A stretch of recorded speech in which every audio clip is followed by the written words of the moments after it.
ವಿಜಯಪುರ ಜಿಲ್ಲೆಯಲ್ಲಿ ಈಗಾಗಲೇ 13 ತಾಲೂಕುಗಳಿದ್ದು ಈ 13 ತಾಲೂಕಿನ ಎಲ್ಲ ರೈತರ ಸಮಸ್ಯೆಗಳಿರ್ಬೋದು, ಸಾರ್ವಜನಿಕರ ಸಮಸ್ಯೆಗಳಿರ್ಬೋದು, ಇದನ್ನು ತಗೊಳ್ಕೊಂಡು ಬರಬೇಕಾಗಿರೋದು ಮಾನ್ಯ ಜಿಲ್ಲಾಧಿಕಾರಿಗಳ ಹತ್ರ. ಆದರೆ ಇಷ್ಟು ವರ್ಷ ಆದರೂ ಕೂಡ ಸ್ವತಂತ್ರ ಬಂದ ನಂತರ ಮಾನ್ಯ ಜಿಲ್ಲಾಧಿಕಾರಿಗಳಿಗೆ ಸ್ವಂತವಾದಂಥ ಒಂದು ಕಟ್ಟಡ ಇದ್ದಿದ್ದಿಲ್ಲ. ಪುರಾತತ್ವ ಇಲಾಖೆಯ ಕಟ್ಟಡದಲ್ಲಿ ಬಾಡಿಗೆ ರೂಪದಲ್ಲಿ ಕಳೆದ ಹಲವಾರು ವರ್ಷಗಳಿಂದ ಕಾರ್ಯನಿರ್ವಹಿಸ್ತಾ ಬಂದಿರೋದು ನಾವೆಲ್ಲ ನೋಡ್ಬೋದಾಗಿದೆ. ಅದಕ್ಕೆ ಇತ್ತೀಚೆಗೆ ಕಳೆದ BJP ಸರ್ಕಾರ ಇರುವಂಥ ಸಂದರ್ಭದಲ್ಲಿ ಜಿಲ್ಲಾ ಪಂಚಾಯಿತಿ ಸಭಾಭವನದಲ್ಲಿ ಅಂದರೆ ಆವರಣದಲ್ಲಿ ಏನೋ ಭೂಮಿ ಪೂಜೆಯನ್ನು ಮಾಡಿದರು. ಅದು ಆ ಕಳೆದ 3 ವರ್ಷದ ನಂತರ ಇತ್ತೀಚೆಗೆ ಕಟ್ಟಡದ ಕಾಮಗಾರಿ ಪ್ರಾರಂಭ ಮಾಡಿರೋದು ಈ ಭಾಗದ ಎಲ್ಲ ಸಾರ್ವಜನಿಕರಿಗೆ, ರೈತ ಬಾಂಧವರಿಗೆ ಕೂಡ ತುಂಬ ಸಂತಸವನ್ನು ಉಂಟು ಮಾಡಿದ.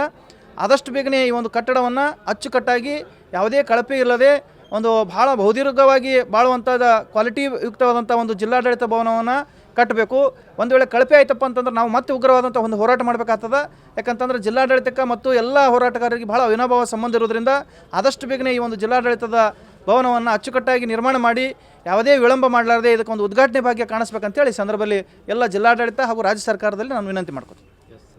ನಮ್ಮ ಸ್ವತಂತ್ರದ ನಂತರ ನಮ್ಮ ವಿಜಯಪುರ ಜಿಲ್ಲೆಯಲ್ಲಿ ಏನು ನಮ್ಮ ಜಿಲ್ಲಾಧಿಕಾರಿಯವರ ಕಚೇರಿ ನಮ್ಮ ಜಿಲ್ಲೆಯಲ್ಲಿ ಇನ್ನೂ ಆದರೂ ಕೂಡ ಆಗಿಲ್ಲ.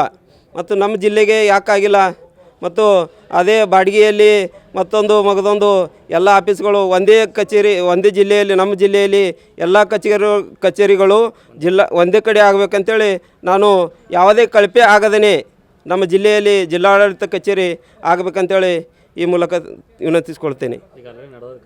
ನಡೆದ ಕಳಪೆ ಆಗೋ ಥರ ನೋಡಬೇಕು. ಯಾಕಂದ್ರೆ ನಮ್ಮ ಜಿಲ್ಲೆನೂ ಒಂದು ಸ್ವಲ್ಪ ಸುಧಾರಣೆ ಆಗಿ ಒಟ್ಟು ಕಚೇರಿಗಳು ಒಂದೇ ಜಾಗನ ಆಗಲಿ ಅಂತೇಳಿ ನಮ್ಮದು ಒಂದು ಸ್ವಲ್ಪ ಬೇಡಿಕೆ ಇರುತ್ತದೆ. ಆದಷ್ಟು ಬೇಗನೆ ಆಗಬೇಕಂತೇಳಿ ಈ ಮೂಲಕ ತಿಳಿಸುತ್ತೇನೆ, ಒತ್ತಾಯಿಸ್ತೇನೆ. ನಮ್ಮ ದಯಾನಂದ ಕೋಳಿ, ರೈತ ಮುಖಂಡರು.